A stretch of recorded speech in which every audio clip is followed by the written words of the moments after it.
Well, we are very fortunate today to be able to have our next speaker because she is new to our county, really just since January, right? Okay. But she is used to Florida, and I believe she's going to have a lot of interesting things to share with you. She has been the emergency management chief in Lee County, south of us, which, as we all know, has had its share of great trouble with some of the outcomes of the storms we've had, the hurricanes. So I want you to meet, and I'm going to say her name correctly, this is Chief Sandra Tapfumaneyl. Tapfumaneyi. I'm going to say it faster. I'm going to get with it. Thank you so much. I'm so glad you could be here today. I'm going to let her go at it. I think you're going to love it. Thank you.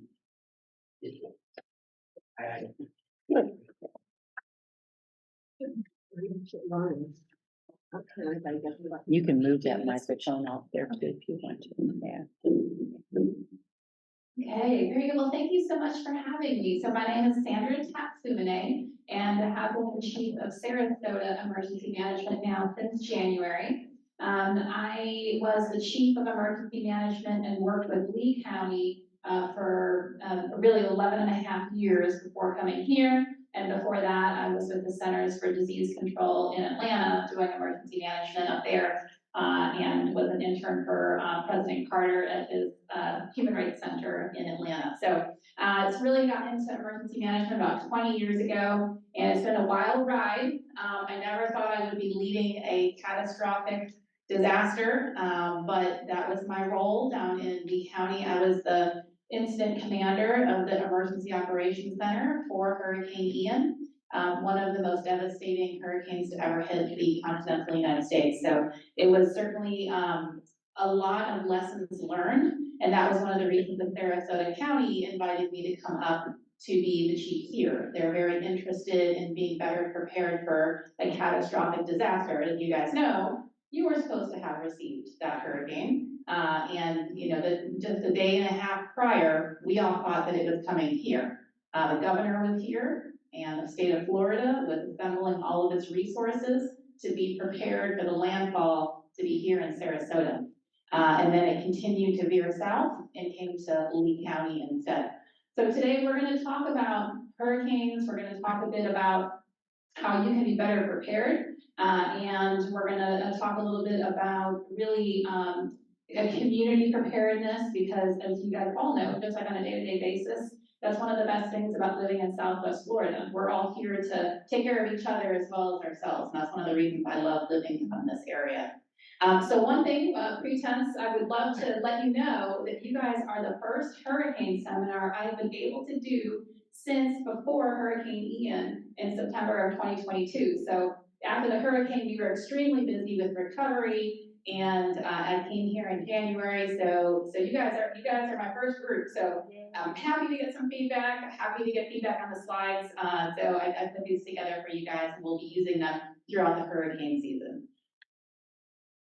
Okay, so emergency management, in case you're not quite sure what we do, a lot of people feel like that we are first responders and we're running around in the sheriff's office out and about, but actually, I tell people, if I'm coming at you with a fire hose, it's a bad day for both of us, right? That's not what we do. We are the overseers of the preparedness and response recovery of large-scale disasters. Our role is to make sure the county is prepared, and that we have the right partnerships with the state, with the federal government, so that when something happens, we're ready to go. We can respond well, and people are prepared. We communicate with the public with one voice. So we have a public information officer that works with all of the public information officers for the agencies in the county, so that you aren't confused by conflicting information that's coming out. It's really important, because it's hard to make decisions when such an impending disaster is potentially going to come upon us, right? So we want to make sure that you have the right information. And then we're determining evacuations. When are we calling for those evacuations? And what do we need to put out in the community for people, like evacuation centers, and then even after the storm, putting out points of distribution for food and water, putting out comfort stations like showers and bathrooms and hand washing stations. And then securing resources and mutual aid. So in Lee County, we had thousands of people come in to help us. When you have these catastrophic disasters, you can't just do it locally. There's no way that you have enough resources. So we're there to coordinate all of those pieces. And these are some of the people that we work with every day, 365 days out of the year. A lot of what we do is meeting with partners, making sure that our plans match up so that we are looking at, working together better. It's not the right time to meet someone for the first time when a big disaster is happening. And we don't just focus on hurricanes. That is, of course, the biggest threat to our area, but we focus on active shooter situations, wildfires, tornadoes, cyber attacks. We did a lot with COVID, running the vaccine sites. It's pretty much any large-scale event that's going to interrupt normal operations from the county, then that's when we get involved.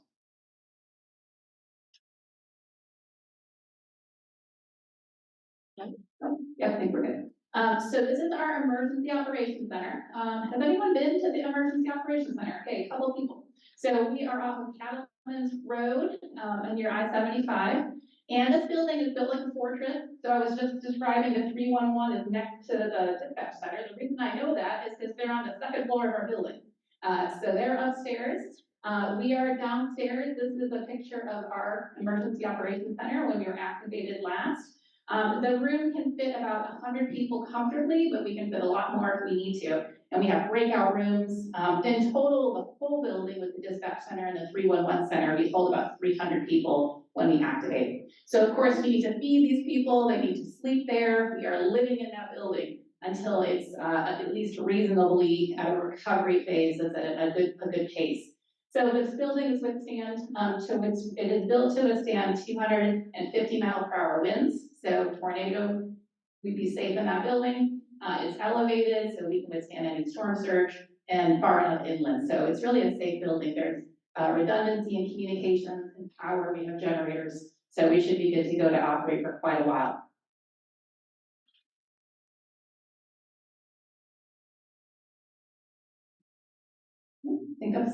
Maybe I'm stuck. You want to go ahead and hit it? Thank you so much.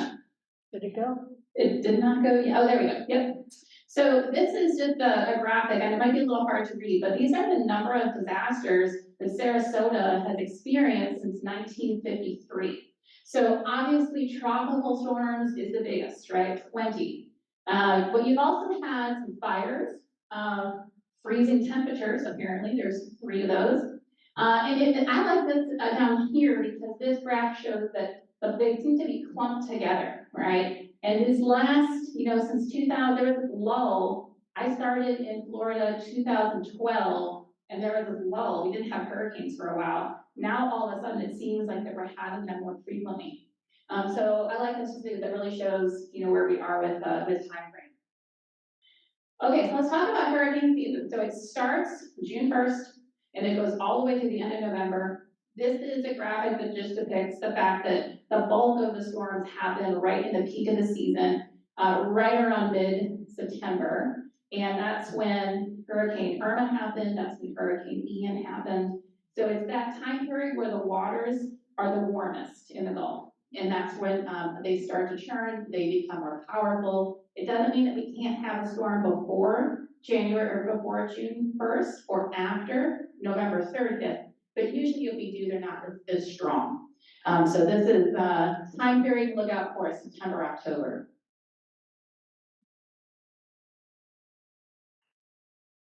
This is Colorado State University's forecast for this year. It just came out a few hours ago. So I put the slide in so that you guys could have the most up-to-date information. This is the most active forecast Colorado State has ever put out. So they are saying it's going to be well above average this year with 23 named storms, and the average is 14. So potential that we're going to definitely be experiencing more storms, 11 hurricanes, normally there's 7, okay? So the point is we're transitioning into a La Nina season, which that means a lot of things, but the thing that we care about for hurricanes is that the wind shear that travels and kind of splits up the storms is not there with a La Nina year. So that means that it's conducive for the storms. The water in the Gulf is already above, it's warmer by a few degrees than it should be this time of year. So the experts are saying, watch out. Southwest Florida has a 66% chance of experiencing a hurricane. Normally we're closer to about 42%. So what does that mean for us? You know, we look at these forecasts and we keep them in the back of our minds, but at the end of the day, it only takes one storm to come our way to make it a bad day, right? So don't be too concerned or too worried about this, but you may see more active season this year. So this, I'm just gonna briefly talk about, this is really important because we live on the coast in a very shallow, it's the bathymetry of the Gulf of Mexico is very shallow, the depth. So what does that mean? That means that storm surge is a huge deal. It also means that it only takes a small shift in a storm to make a huge difference for us. So this coastline is a little further south in Lee County and Collier County. This is the Hurricane Irma track. So if you look over here on the left, this is what actually happened. We had the storm came up through the Naples area. And so the storm surge wasn't too bad. And honestly, this area here is mostly the Everglades down there anyway. But we ended up with 50,000 people with about 3+ feet of storm surge. Had it stayed on course, we would have had this situation on the right with 200,000 people with over 3+ feet of storm surge. And actually that storm surge, that red area, is anywhere from 10 to 15 feet of storm surge. So just 30 miles was the only shift in that storm. Okay, and when you think about how big these storms are, 30 miles is not that big of a shift, right? So I'm sharing this with you so that you understand that really you have to really listen and pay attention to the evacuation orders that are coming out. When we are making those calls, we're getting information from the National Hurricane Center as they are watching that storm. And they're usually pretty good at predicting where it's going to go and what the intensity is. And this is an example. So this is the forecast at 8 a.m. Saturday morning. How many people were actually here in town for Hurricane Ian in 2022? Okay, so about half the room. Okay, so Saturday morning, we got this forecast cone from the National Hurricane Center. And, you know, Saturday morning, so the storm didn't come until Wednesday. They were pretty spot on Saturday morning. Now, their predictions shifted a little bit more throughout the next couple of days, and then came back to focus on this pretty much the same cone. So we are watching this intensely. We are on conference call, talking directly to the National Hurricane Center. I have them on speed dial, can call them anytime to get interpretations of what does this mean for our coastline. So when we make those evacuation decisions, we don't make them lightly because we know what pain it is to have to evacuate. We get that and we understand. So we want to make sure that we are very sure that you need to leave if we are making that call. Okay, so hurricane warning and watch. You guys familiar? You've heard about the watches and the warnings that come out, right? This is really important because when you see a hurricane watch, we'll start with that one. So as it says here, you're really looking at the possibility that you will get those impacts within the next 48 hours. It's possible.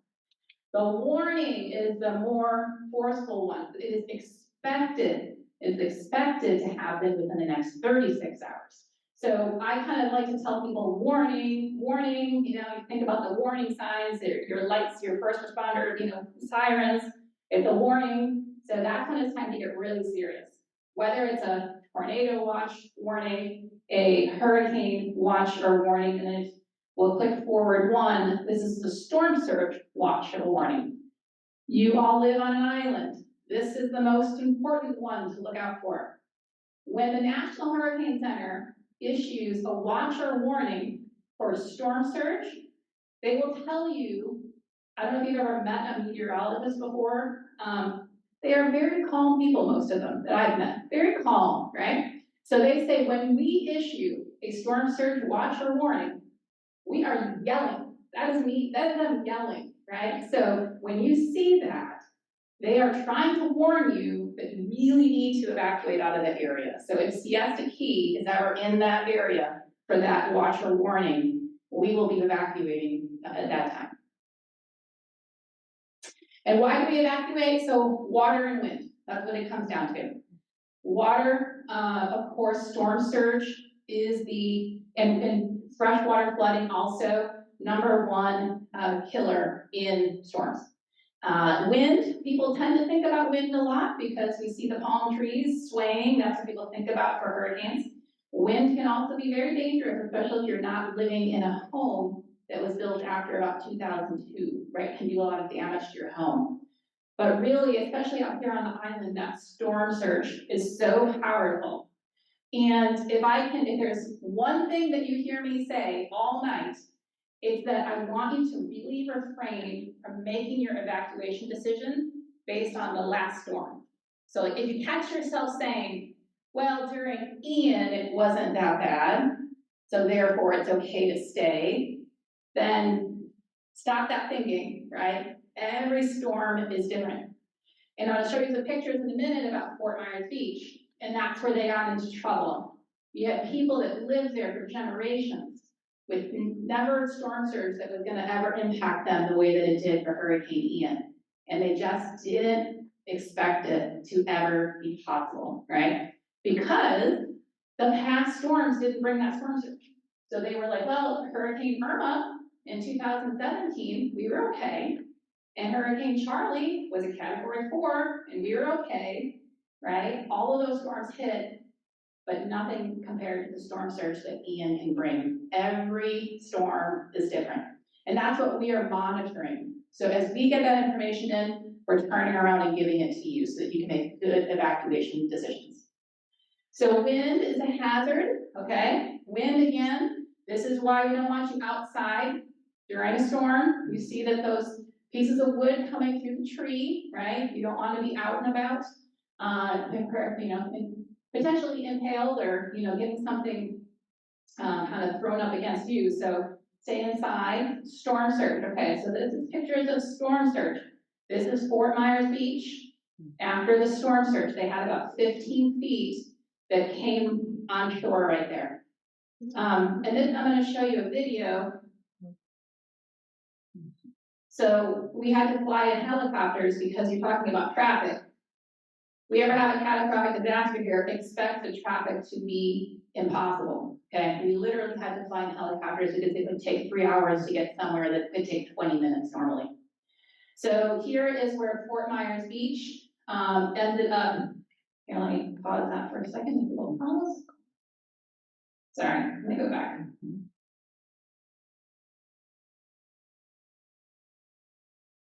There we go. Okay, so here, Fort Myers Beach City Hall. I think I have a pointer here. Yep. This is City Hall right here. They're building a command post right here that's ended up being all built up. But you can see the damage. It was multiple miles. It was about 6 miles of damage that looked just like this consistently throughout Fort Myers Beach. So right here is where they ended up starting. You can see the trailers that they started assembling. This is their city hall that was just ripped apart. And this is a church that ended up opening up their doors. It was very battered, but they ended up putting out a point of distribution, a disaster recovery center out in their parking lot. And so here we were coming in to have a meeting with the city manager and ended up, having to land on the beach because of all the dirt and the sand that was picked up with the helicopter. So again, people weren't really the issue here. We didn't have a lot of traffic after we called for evacuations. People had plenty of time. There wasn't a lot of congestion. Within 20 minutes, they could have been in a shelter. The issue was they didn't believe that the storm surge was going to happen. And so many people stayed in their homes because of the history that they remembered from previous storms. A lot of people had to swim out of their house. Some people didn't make it, right? But as you're talking to them, the ones that did make it were very, regretful. They said, we really, really should have left. And so that's the big message, just be really cautious about that potential to happen. We had boats where cars should have been. This boat here on the right, we had to saw in half because it was obstructing traffic. Boats are a big problem. Boats on land, cars in the water, right? So we had a lot of work to do to try to get all of that debris picked up. This is the Sanibel Bridge. I'm sure you probably saw pictures of the Sanibel Bridge that was washed out. It had multiple different places where it had washed out. Sanibel Bridge was impassable. Pine Island Bridge was also impassable. So we had to do air operations out of the Emergency Operations Center, partnering with the National Guard to identify areas to pick up people and to evacuate them off of the islands, those people that decided not to evacuate prior to the storm. And so we picked them up, we dropped them off at shelters, but we still had people that didn't want to leave. Even after all of that, they really didn't want to leave their house. So, you know, we can't force anybody to leave their house. No, that was a decision that they made. The governor and the Department of Transportation did a phenomenal job. After 3 days, they had the Pine Island Bridge up and running, and then it took about 2 weeks or so, and then they had Sanibel Bridge. Flooding is also a concern. So you guys are living on the coastline, but flooding can happen well inland. So just be cautious. If you have friends, family, you know, that live inland, make sure that they understand that this flooding is not just on the coastline and can be very dangerous. So we'll talk about the hurricane categories, because this is the other thing that people like to tell us. Hey, we're not going to evacuate unless it's a category, fill in the blank, right? 2, 3, whatever that means. And that's really dangerous because you can have a category 1 storm with a lot of storm surge, Superstorm Sandy, if you guys remember that storm up in like the New England area, that was a devastating storm. It was only a Cat 1. Then you can have a storm like Hurricane Charlie that came through Lee County and Charlotte County. And anyone remember what number that Charlie was? A 4, yeah. It was a 4, it had very little storm surge because it was moving too fast. It was more like a big tornado, right? Didn't have time to pick up the water. That's why it's really important not to say, you know, a Cat 1 is going to be less or more dangerous, right? So you have to be really, really careful with that. Here's another video that just shows really briefly what can happen with a category 1 storm. This is the damage that happens. Now we're at category 2. Next up, category 3, it's at 111 to 130 miles per hour. Cat 4, 131 to 154. And then Cat 5, 155 miles per hour plus. So, and again, if you're in a newer home, your home is probably going to at least withstand mostly in these situations. 2002 and newer, you're going to do a lot better than anything built prior to that time with the building codes that were different. So another reason to evacuate is that first responders stop responding when the winds get high. So between 45 and 55 miles per hour, they can't come to help you if you have a medical emergency. There were 8 people that died in Lee County during the storm because they had cardiac events that nobody could get to them, right? So that's another reason why you might want to consider evacuating out of the area. We do have the 911 center and the 311 center for non-emergency calls, but still call. What they'll do is they'll put you in a queue, and then based on the priority of how severe your situation is, they will come in and get to you as quickly as they can. So, one of the best things about hurricanes, if there's a good thing about hurricanes, is you know when they're coming, right? I'm from the Midwest. What issues do we have in the Midwest? Tornadoes, right? No warning or very little warning. So not that I love hurricanes, but I'll take a hurricane where we have some time to prepare and move people over an earthquake or a tornado, right? So here's 3 things that you can do. So number 1, get a plan in place. Number 2, build a kit and then stay informed. And we're going to talk a little bit about each one of those. So your plan should involve some element of evacuation, especially since you guys all live in Zone A. There are some all hazard guides that we passed out if you got these when you walked in, looks like this. And if you didn't, we can get them in your hand. But in the middle of this guide, you will find this map that's up on the slide. It's a fold out. So I'll save you from the suspense. You guys are all in zone A on the islands, okay? So, but if you look at this map right here, if you were looking for other places in the county or other places to evacuate to within the county, we don't need you to go hundreds of miles away. I mean, you can go, especially if you have family members that are outside of the area, but we just need you to get out of the zone that we're calling for an evacuation so that you're safe. So having a plan in place is very important. Only stay home if it's safe. It's possible that we might have a very low-level tropical storm where it's not going to get to be a hurricane at 74 miles per hour, where we might say it's okay, we don't need to evacuate you. So we don't evacuate every single time there is a storm. Family and friends is a good option. A hotel is a good option, although they fill very fast. So go early. And then your very last option would be an emergency shelter if you have nowhere else to go. Or maybe you were like the people in Fort Myers where you said, you know what, I'm gonna stay, and you changed your mind at the last minute, and then you really have nowhere else to go. But just be careful with the shelter because it's not gonna be a super comfortable place. You're sheltering in place, so here's a kit, and having a kit in place for Florida is just smart, right? We have power that goes out on a regular day during rainy season, right? So have a kit, have a flashlight, have batteries, have a gallon of water per person and pet in your family for at least 3 days. Non-perishable foods, making sure that you have cash on hand, because if you've been around after hurricanes here and the power is out, people might not be able to take your credit cards, right? So have lots of cash. Puzzle books, stuff to keep you occupied as the power is getting restored. You can fill your bathtub with water because you can use that for flushing toilets or perhaps other things within your household cleaning.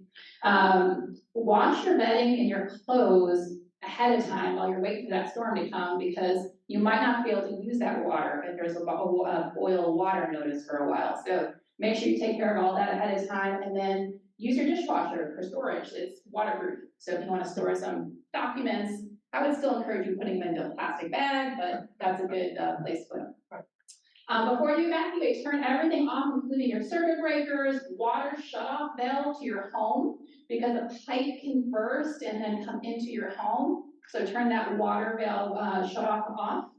And the circuit breakers as well. You definitely don't want to have a surge of power coming up and ruining your appliances. Place an ice cube or two in a sealed plastic bag in the freezer.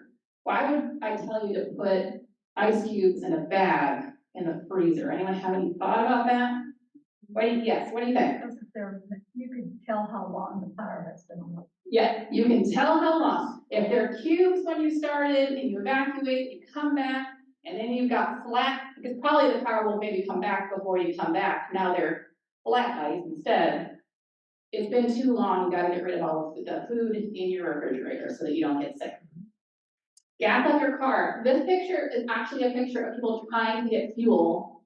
This wasn't Ian, this was another storm in Louisiana, but fuel can be really, really tight, right? Get the fuel early. I try to encourage people not to go below half a tank during hurricane season. And then make sure that people know where you're gonna be. Tell them what your plan is. If you need a ride to a shelter, we do have transportation rally points that will pick up people and bring them to a shelter.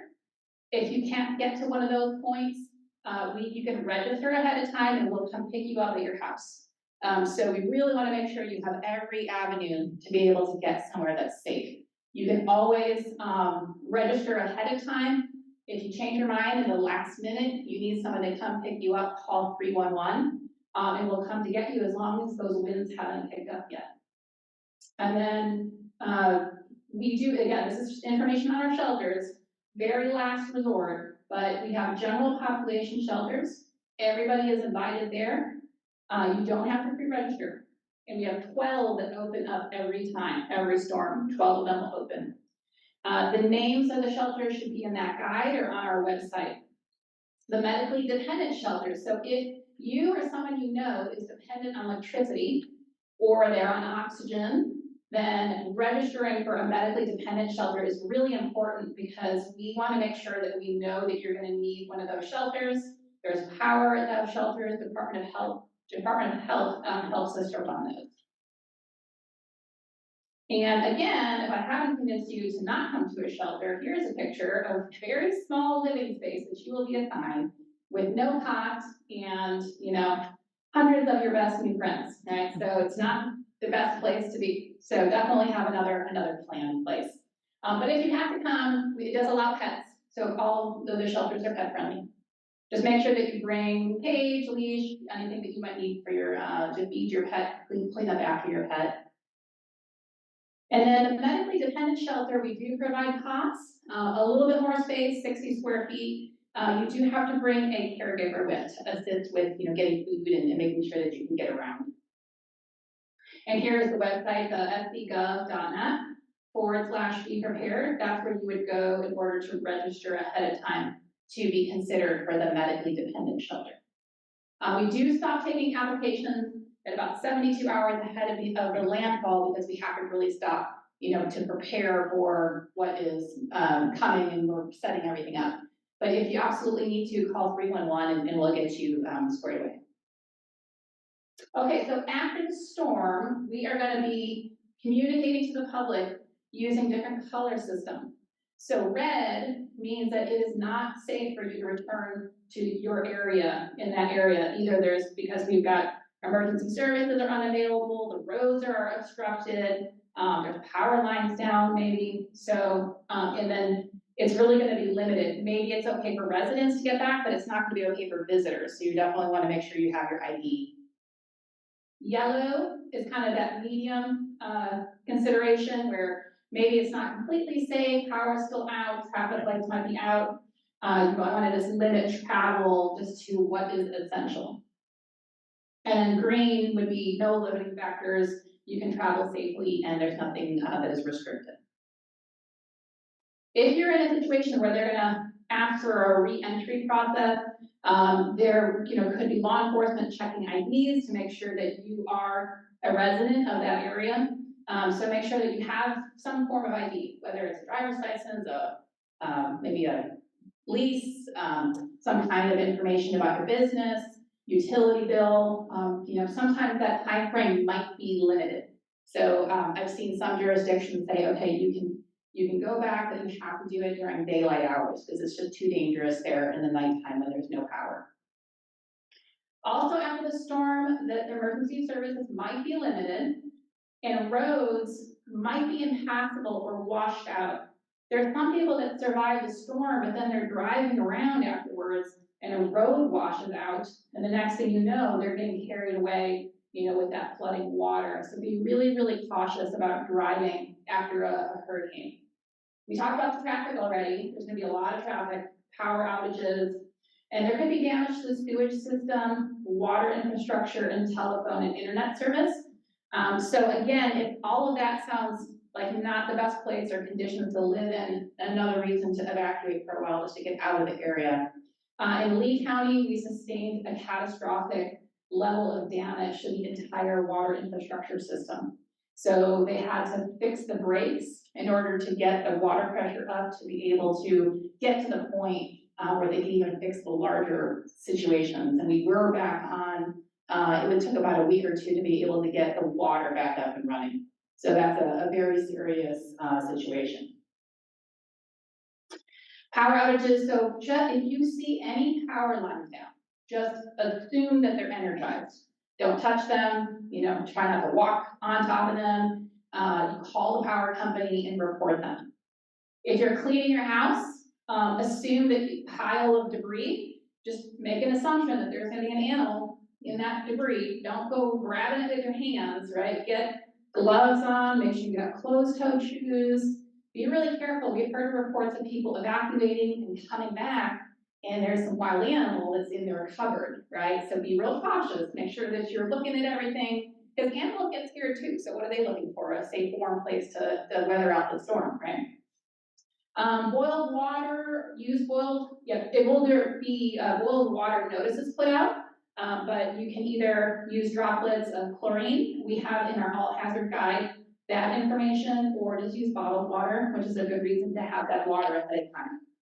And we talked about the refrigerator already, but 4 hours is the longest you should go with eating any food if your refrigerator loses power.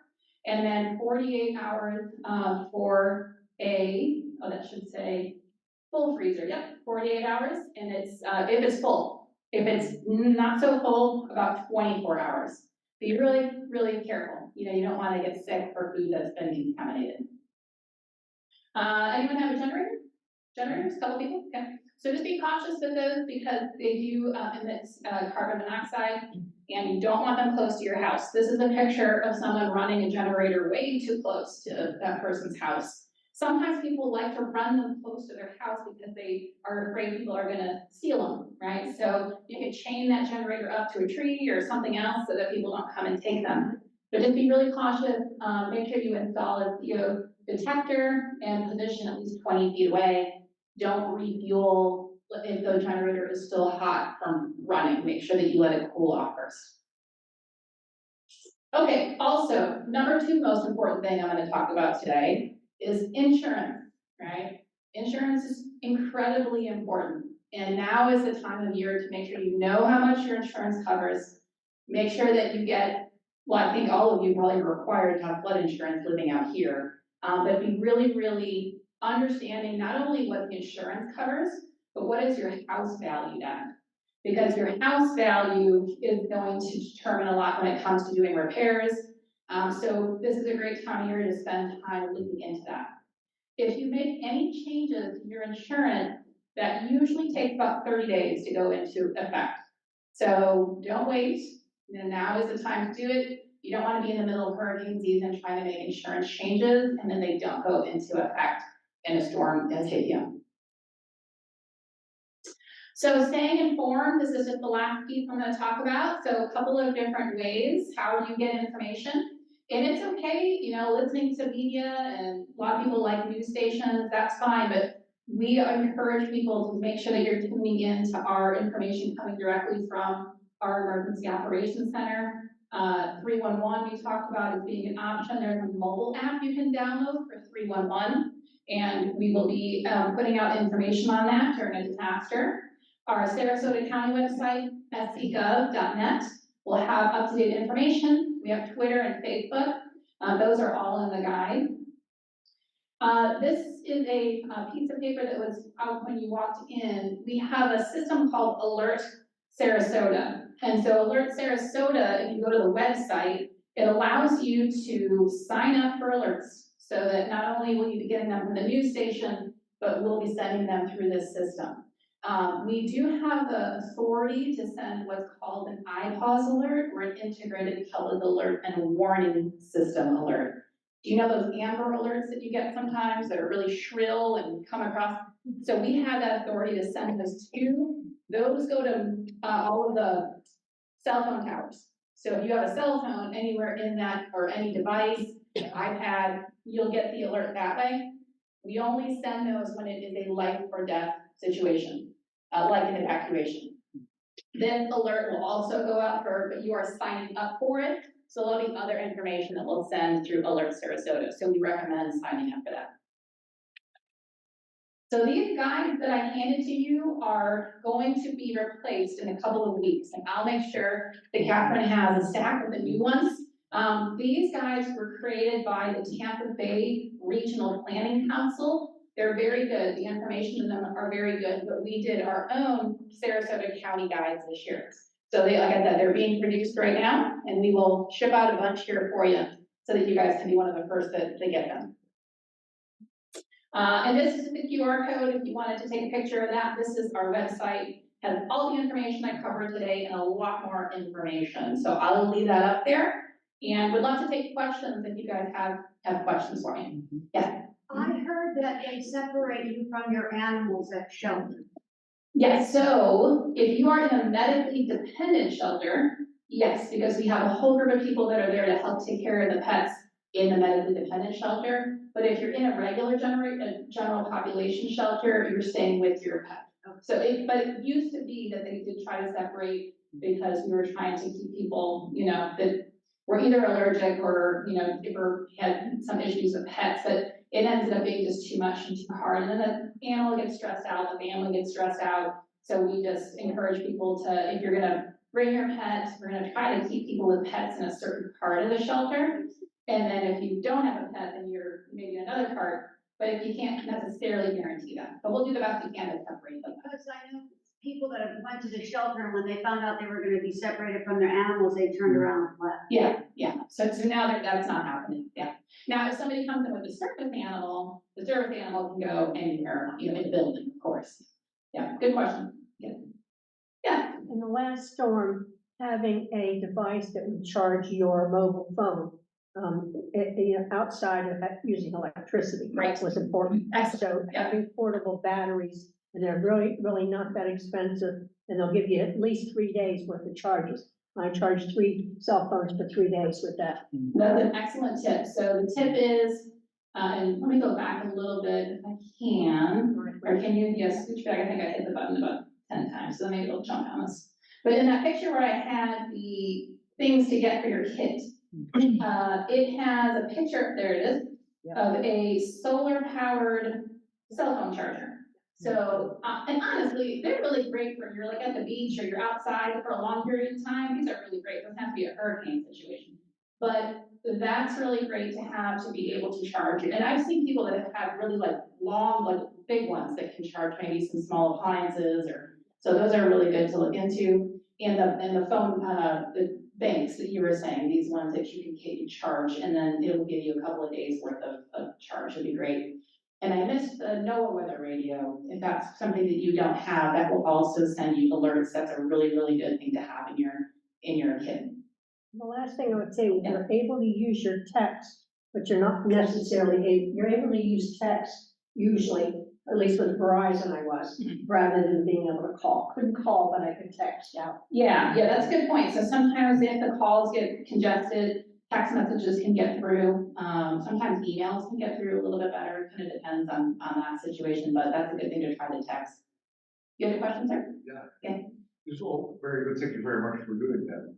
There's only one thing that worries me, and everybody knows that today's traffic is horrible, and outside of any hurricane, just on a regular day, we can't cope with this traffic. So that is a national disaster or a local disaster. What is your take on that? Yeah, I think it's a great point.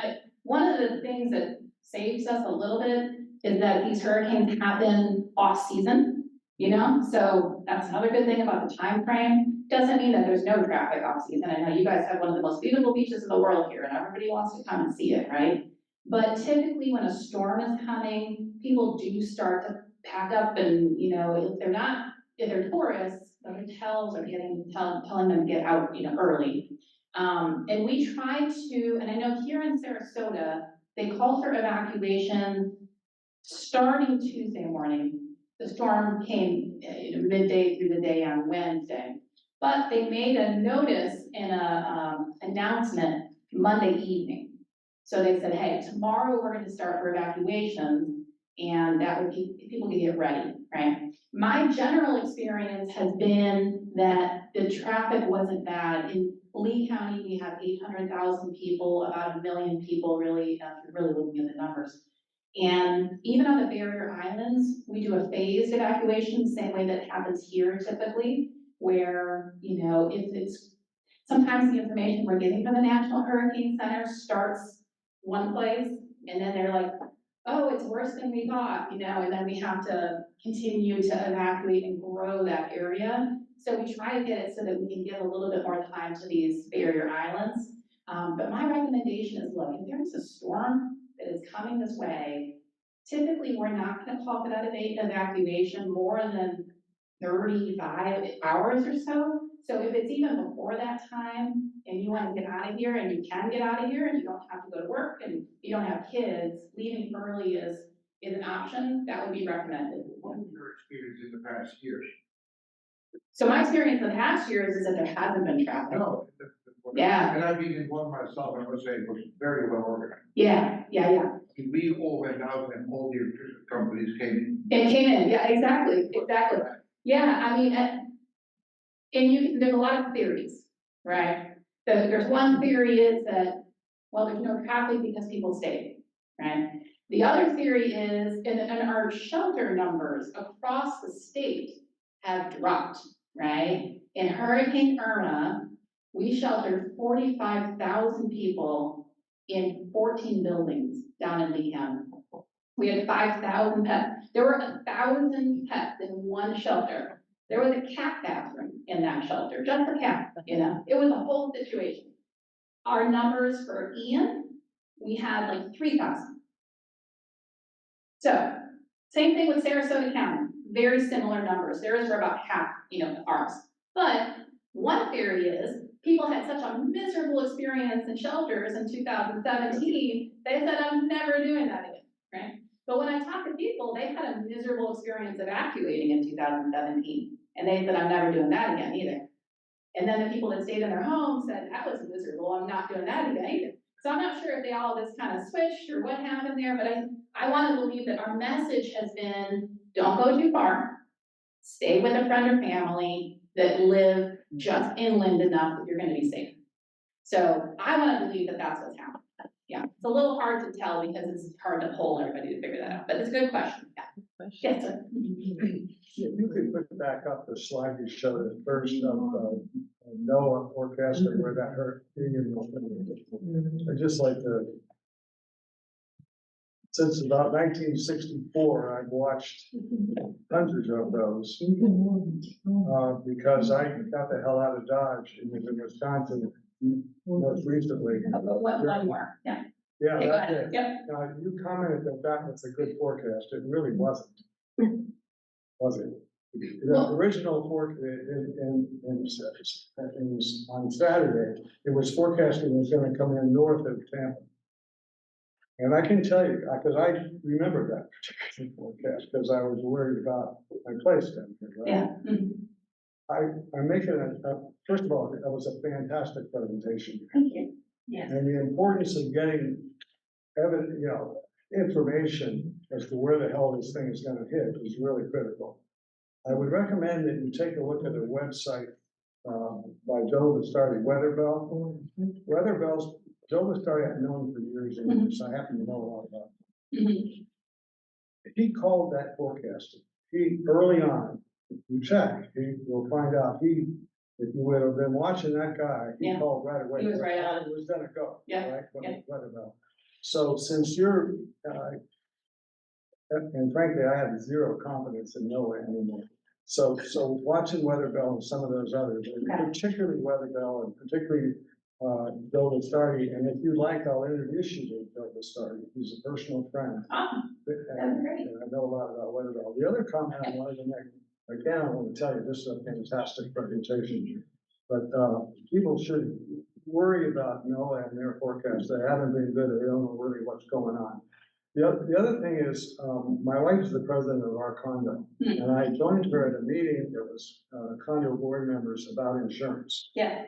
And so somebody in the audience, I don't think it was Marcia, but somebody in the audience asked people what percent of them had gotten their insurance.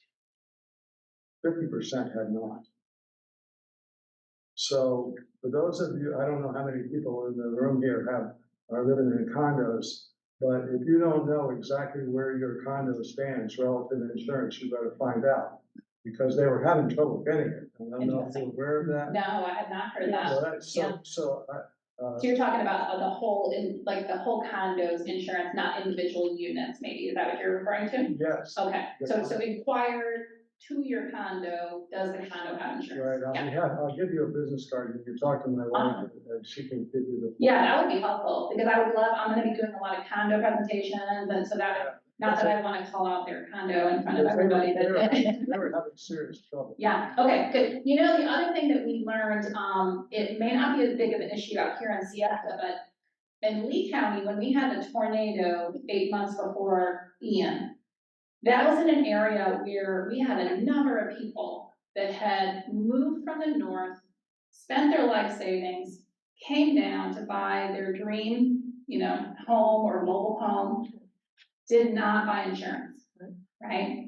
So we have a lot of people in the area that do that, right? It's expensive, insurance is expensive and they can't afford it.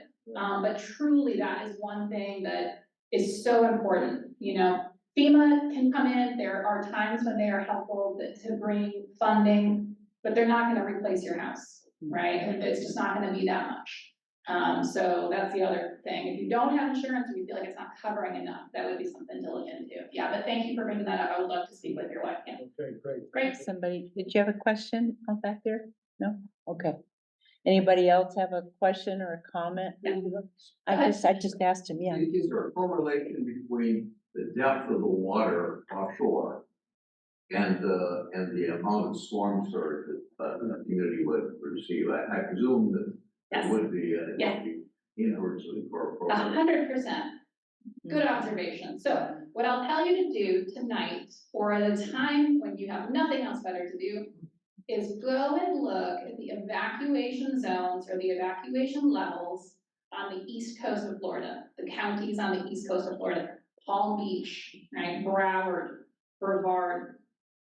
Miami is a little bit, their zones are a little bit bigger, but they have this beautiful continental shelf. If you've ever been out in the ocean on that side, you don't go very far and you're underwater, right? And so the depth is a lot deeper, much more quicker than here on this coast, right? They have a continental shelf. Those two things save them, right? Not 100%, but their zones are a lot smaller because these zones are based on the predictions for that storm surge and how much it can go inland, right? So you're exactly right. On that coast, it is not going to travel very far inland. On our coast, we live in essentially a bathtub on this side, right? It's very shallow. There's hardly any continental shelf. So there's nothing capturing that water. There's nothing, maybe some mangroves we've got out there that might help us a little bit. But that's why the storm surge can travel so far inland, and our evacuation zones are so colorful because it's this huge area. So back on that zone, let's see if we can go back just a second. I think it went. All right. So when you look at the color map, the map will show you that anything within that color could be under storm surge in a potential storm. Now, is it likely that we're going to ever get a storm where we're going to get water close to I-75 in some areas? Probably not. I sure hope so. And if I do, I hope I'm not in this job for that situation, but very unlikely, right? But could we get storm surge up until yellow? Yeah, like we had to call down in Lee County an A zone, B, and partial C. So we had people that were like, we never evacuated before. Why are we, And it was that very reason. The storm surge prediction for us was 15 to 18 feet. So that went inland 6 miles. That was really, really far. And we live in Florida, so what do we have a lot of? Rivers and tributaries, and right, so that water is going to go and push up, right? So there were places, and actually my street, I lived right on the cusp of an A and a C zone. It was right there. And what we didn't realize until after Ian, it was a newer development. It was elevated 5 feet. All of the homes around our development flooded. Ours was a little half a mile, little housing area, no flooding. Flooding came to the front door, and then that was it. So our coast, unfortunately, it's beautiful beaches, makes for beautiful beaches, but it's dangerous when it comes to storm surge. So it's a great question. But go check the evacuation zones. You'll be interested to see what those look like on the East Coast. They of course have what? They have all the people over there. So back to your traffic question, right? So that's what they have to deal with. We've got the storm surge. So great questions, guys. Anything else that I can answer for you? Yes, sir. Or just since you've lived through this down there, from that example of you call it a 15-foot storm surge. Yeah, Right, and it did go inland. yes, So how far and what depth of water? Remember, we have the intercoastal area between, you know, Sarasota Bay or whatever, between Siesta Key and the mainland. So what happens with the surge? Well, say we have a 15-foot surge. yeah. How far is that gonna travel? How kind of flooding should we anticipate all through our island here? Yeah, so 15, and thank you for asking that question, because we heard a lot of misconceptions after the fact. When we said 15 feet, some people thought that meant 15 feet from like the coastline, right? Literally like from here to you know, 15 feet, right? They didn't understand, which meant we weren't explaining it well enough, right? So it's good feedback. But the 15 feet, and actually, we skipped over, I'm gonna go, oh, I'm sorry, are you out? Okay, so no problem. The National Hurricane Center, their cone, I must have clicked too much and skipped right over it, but they have a new cone this year that is going to show hazards, right? So when they show the storm surge warning, it'll show the hazard where storm surge can get to, if you will, right? That's not going to give you the information you're looking for. It'll give you at least the area that's under that warning. But the National Hurricane Center also issued maps. They're called storm surge inundation graphics. And what that map says is it's a 10% exceedance map, which means that there's a 10% chance the water is going to be higher for that storm than what they're showing you on the map. Okay, so what does that tell you as a resident? What that tells you is if they're telling you that on this area of the county, there's 10 feet of storm surge is what they're showing on the map. It's like a reasonable worst case number. It means that if there's only a 10% chance it's going to be worse than that. So for planning purposes, it should help give you an idea that, hey, okay, I should probably plan for the 10 feet and hopefully it's less than that, right? But on our coast here, we're similar to Lee County, where if we get 15 feet of storm surge starting at the coast, it is going to travel inland for miles. 15 feet starting at the coast. We do have a lot of development. You have some elevation as you start to get inland, but you do have a lot of canals, right? You have a lot of rivers that kind of come up and dump out into the ocean. So that water is looking for the path of least resistance, right? So it's going to go up. In Lee County, we had, and my neighborhood is a great example. The street, half a mile from my house, they had 12 feet of storm surge. They had homes that were up to their roof of storm surge there. Because when you look at the map, even though it was 6 miles in, there was nothing but swamp and the tributaries leading up into that area. There was a creek that kind of ran right back behind their house. So they got 12 feet of storm surge there. And across the street from them, they had no storm surge. Because the 41 came right across at that point and was elevated. So it's hard to answer your question because there's so many factors that happen when you look at storm surge coming up onto the land.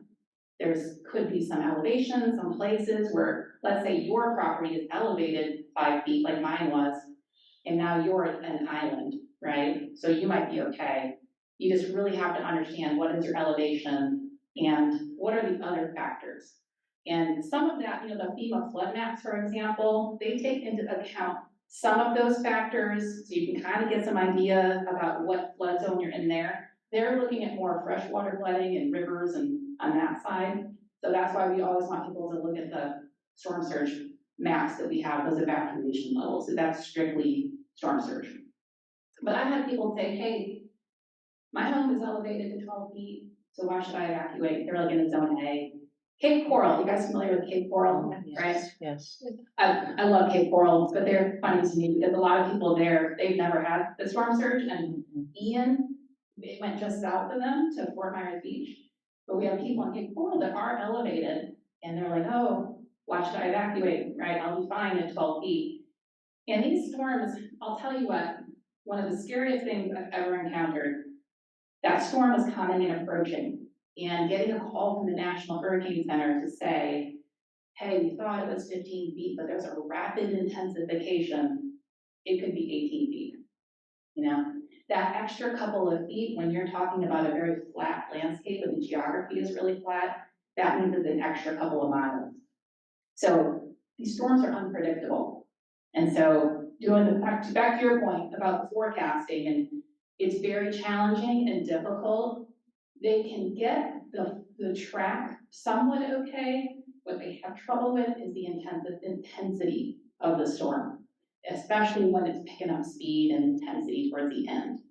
So did you want to add on that? Yeah, I wanted to ask you a question. Let's just take, we get a storm surge estimate for CSTP. Yes. Suppose you gave that. What's, the way you described it, I wasn't sure, and I've been hearing it for years, Yeah. right? So I want to try to get this right, Matt, and for everybody's benefit. Is the number a best estimate? I'm using statistical terms now. Is it a best estimate, or is it kind of an upside case? Because you use the term, there's only a 10% chance it'll be worse. Of exceeding. That implies, I would call that a stress test case, right? I mean, that's a 90 percentile case. Right. Which, is that what it is, really? Yeah, we look at, because of the fact that it can change so quickly. We are- That would be the right thing. I'm not Right. complaining about it. Yeah. But people We need to are. know what it is. Yeah, we are They looking, need to know. that helps us make that decision, because again, moving people, like I started the conversation, is dangerous, right? Especially the population here in Sarasota County, we want to be careful about that. But leaving them in place where there's that percent, right, that could really impact them is also dangerous. So I give you this, it's like a 10%, you know, if you have a 10% chance of walking out of your house and getting hit by a bus, that sounds pretty extreme, right? You're probably gonna stay inside, right? When we look at those percentages, it's one of those factors, but yeah, that information that's coming from the National Hurricane Center, it's based on that percentage. You're describing it as, we purposely tried to provide an estimate. There's only a 10% chance that it will be worse. That the statistician call that a 90 percentile case, right? A 90 percentile case. I have one more question about this. Sure. Let's stick with CSTP. We're talking about CSTP. What's the base that we're talking about? Are we talking about the shore of Siesta Beach? So at Siesta Beach, you would expect whatever, let's say it's 6 feet, okay, 6 feet. So there's only a 10% chance that at Siesta Beach, the storm surge will be more than 10%. It would be only a 10% chance it will be more than 6 feet. So if I'm standing on the beach and I'm 6 feet tall, there's only a 10% chance the surge will be over my head. Is that a fair representation of? Yes, the way to- although it's not as exact, it's not that exact, but yes, it's above ground, right? So the way that the National Hurricane Center describes it, it's above ground, right? And you get into a lot of nuances about that, right? Well, base flood, you know, of my house, the street, like, I mean, and I'm like, look, if we're getting into that, you're asking the wrong question. You know, you're asking the wrong question, because at that point, you know, you really should evacuate if you're trying to like make the decision. Yeah. But I know I can see you're analytical, so I like that, and I hear your question. But yes, so if you're standing at a reasonable above ground level, then there's the exact map I was referring to, the storm surge inundation graphic map from the National Hurricane Center. There's a 10% chance it's gonna be worse than that information that they're providing on that map, that particular map. We need to stop. I'm trying to stop. Yeah. Does anyone else have an urgent question? One thing that's great is she brought wonderful materials I think and you know the guy back there that is dying to ask a question. well, we really need to close now. Is it something that we can't get answered another way? Yes, Anybody? What's the urgent question? I have a comment and a question. Okay, I can't deny him. You know I can't. Even though Yes, you fine. just moved here, you've seen there's a lot of discussion about building 700 to 1,000 hotel rooms out here. Yeah. And my comment is, I was very proud of Sarasota County staff because the developer said they didn't have to worry about transient vacationers here, it was only about residents. The vacationers knew better than to come out here in a hurricane. And the staff said, that's BS. You have to worry about everybody. Yeah, and that was really good thinking on your staff's part. Thank you. Great, I'll take that back to them, thank you. Now, the question is, one of the things the developers have to do in order to get a permit to build out here is they have to develop hurricane evacuation mitigation steps.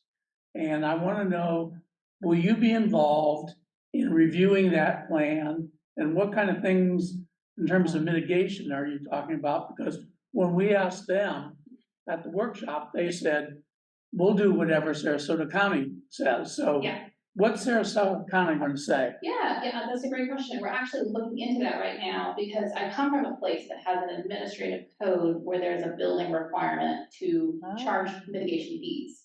So we're looking at potentially applying that here, and it would be something where they would, based on the number of units, they could either build a shelter, although not if they're in zone A, obviously, but if, they could either build a shelter or they could pay the county X amount based on some calculation per unit that we could then take and put into building more shelters or increasing capacity for shelter space. So right now we're doing a study.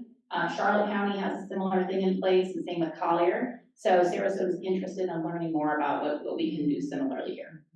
Yeah. But you'll be the person that would be involved with that. We'll be That's- involved, yeah. So the scope of the mitigation will only be shelters. That's on the table. So based on the information and the examples we have from other counties.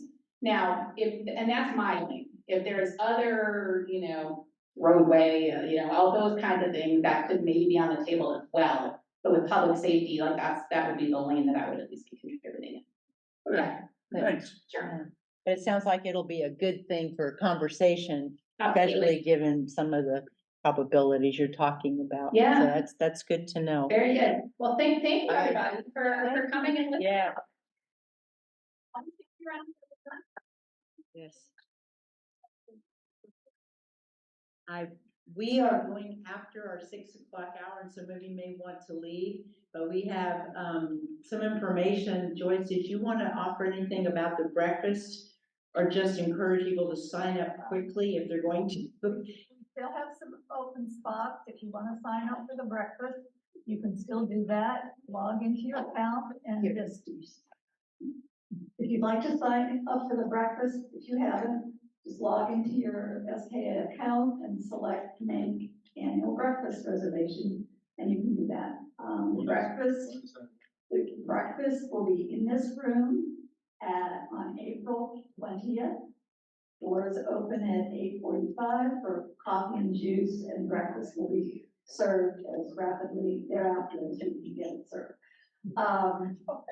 Anything else you want to know? Who's the speaker? Carrie Seidman is the speaker. She's a Herald Tribune column. If you look on the website, those of you that get that, you can see the information is there. And we hope that you will sign up because we have a cutoff date we need to tell the caterer by.